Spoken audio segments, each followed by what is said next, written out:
नमस्कार, मैं हूं श्वेता झा और आप देख रहे हैं आज तक। बीजेपी सांसद बाबुल सुप्रियो ने कहा है कि सांसद की अपनी संवैधानिक ड्यूटी को वो 2024 तक निभाते रहेंगे। बीजेपी अध्यक्ष जेपी नड्डा से सोमवार को हुई मुलाकात के बाद उन्होंने राजनीति छोड़ने के अपने फैसले में ये बदलाव किया है, लेकिन सांसद रहते हुए भी राजनीति में नहीं पड़ने का संतुलन वो कैसे बैठा सकेंगे, ये आने वाले दिनों में साफ होगा। पार्लियामेंट की सैलरी और बाकी पर्क्स आप लेंगे? मैं दिल्ली में जो है घर होता है, बिल्कुल नहीं लूँगा, बिल्कुल नहीं लूँगा। मैं से छोड़ रहा, मुझे उसका घर में ले लूँगा। जो भी सिक्योरिटी वगैरह जो भी है वो भी सब मैं छोड़ रहा हूँ। जो कॉन्स्टिट्यूशनल ओथ में लिया है उस कॉन्स्टिट्यूशनल पोस्ट को मैं निभाऊंगा, लेकिन उसके साथ उसमें कोई राजनीति नहीं होगी। मैं कोई भी राजनीतिक चीज़ों से मैं अपने आप को दूर रखूँगा।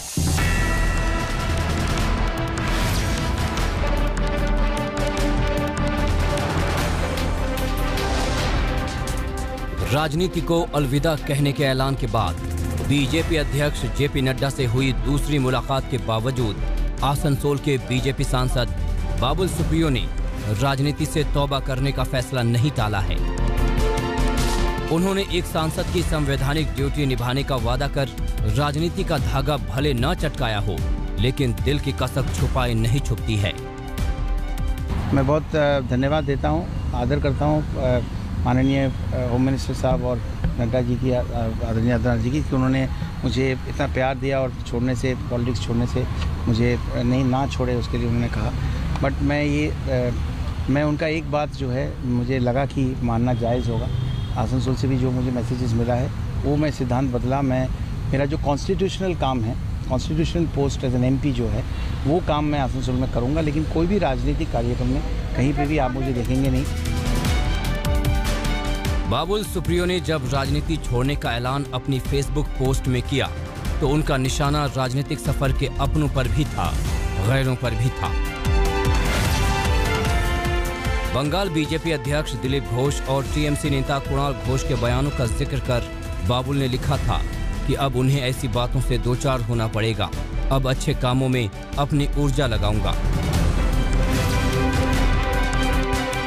इससे पहले प्रधानमंत्री नरेंद्र मोदी ने जब उन्हें मंत्री परिषद से हटाने का फैसला किया था, तब भी बाबुल ने फेसबुक पोस्ट लिखी थी।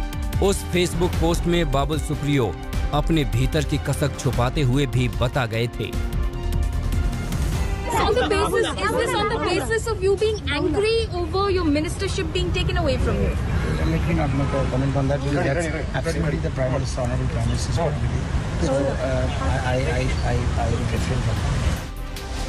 बाबुल सुप्रियो की राजनीति 2014 में अचानक परवान चढ़ी थी। वो अचानक राजनीति में आए, झटपट चुनाव लड़ा, सांसद बने और केंद्रीय मंत्री की कुर्सी तक पहुंचे। लेकिन 2021 के बंगाल चुनाव से बाबुल की राजनीति ने गोते लगाने शुरू कर दिए। सांसद होते हुए भी विधानसभा के चुनाव लड़वाए गए और हार का सामना करना पड़ा। फिर मोदी सरकार से मंत्री की कुर्सी भी गई। अब बाबुल ने राजनीति को बाय बाय कहने का फैसला किया है। हालांकि वो अभी जब सांसद बने रहेंगे तो राजनीति का रास्ता तो बंद नहीं ही होगा।